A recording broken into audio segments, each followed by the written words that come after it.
Hello, I'm Mary Reece, the Director of Special Projects at NJ, PSA, and FEA.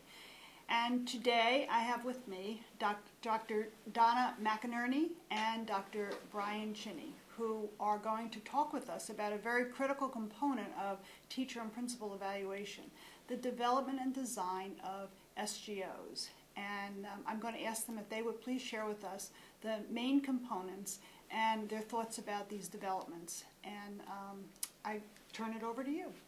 Instructional goal setting has a long history as a very powerful strategy. It's been in place in the field of education since at least the 1980s. And the research shows that when it's used effectively, student learning improves considerably. Only recently has it been linked to teacher evaluation. So it's important that it not just be part of a compliance item, but that it be directed and connected to practice and student learning. Critical to the process of SGOs is the fact that teachers, practitioners need to work collaboratively with their building administrators, principals, assistant principals, supervisors to formulate student growth objectives that are feasible, right, yet allow for opportunity for us to stretch, right, learning. It's a very assessment-driven practice. Right?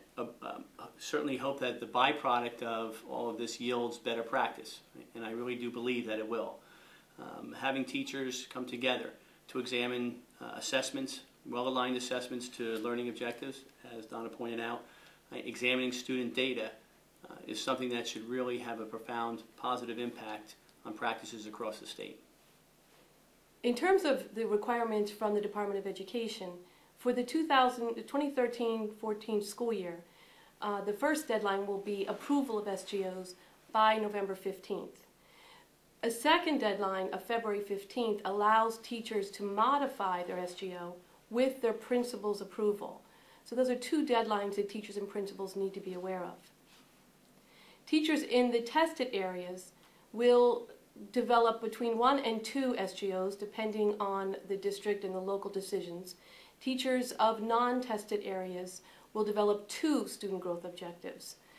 These student growth objectives can be general in terms of most of the standards-driven content in their course, or they can be specific, meaning they zero in on a specific content or skill or a specific group of students. So there's a number of variations available for teachers in developing SGO to provide direction.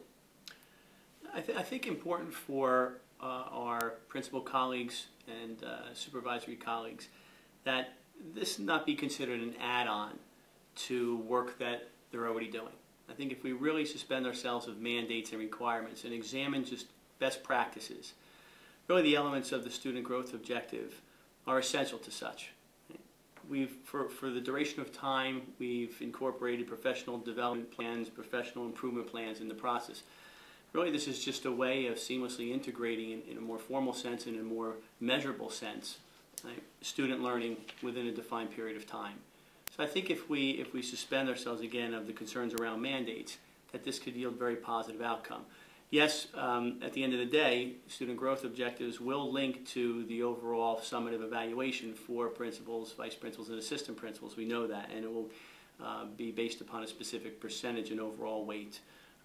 But importantly, and I really admire the Department of Education for approaching it this way, principals, again assistant principals and vice principals, are an essential part of the process. They have control and ultimate approval in and around what will be represented by the growth objective, how we will set targets in alignment to those objectives, how we will measure progress throughout. And ultimately it is local decision. So I appreciate that very much, and as Donna mentioned also the fact that there's opportunity for engaging in an iterative process whereby we can monitor, formatively assess and evaluate and make adjustments prior to February 15th, right, to ensure ultimately greater student success and teacher success. Well, Donna and Brian, I thank you very much, and I want you to know that we will have another workshop on April 29th when Brian and Donna will present on SGOs for all educators. And on April 25th, we'll have a very specific one for people who are considered educational specialists in the school system. And then this summer, we're going to have, we're very excited about this, two-part series in the North, Central, and South. It will be in Bryan's, the Madison Institute in North Jersey, here at NJPSA, and then down at the EIRC in the South, all on the development of SGOs. So call NJPSA and FEA if you're interested in attending any of those workshops. And I thank you all. Thank you, Brian. Thank you. Donna.